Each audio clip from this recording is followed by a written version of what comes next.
प्रत्येक पक्षाचा बीएलए असतो. काँग्रेस पक्षाचा बीएलए आहे प्रत्येक बूथवर.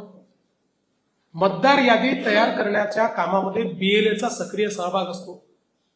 त्यामुळे ती मतदार यादी काय होते बीएलए काँग्रेसच्या माहिती आहे.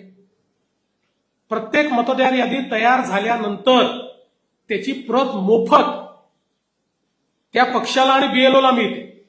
म्हणजे संपूर्ण यादी मिळते त्या ठिकाणी आणि मग ती त्या बीएलओ कडे जाते.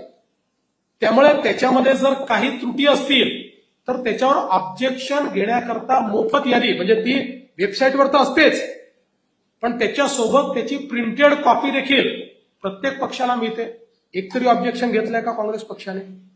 दुसरं, ज्या दिवशी मतदान होतं त्या दिवशी प्रत्येक पक्षाचा बूथ एजंट हा बूथमध्ये असतो, काँग्रेस पक्षाचाही असतो.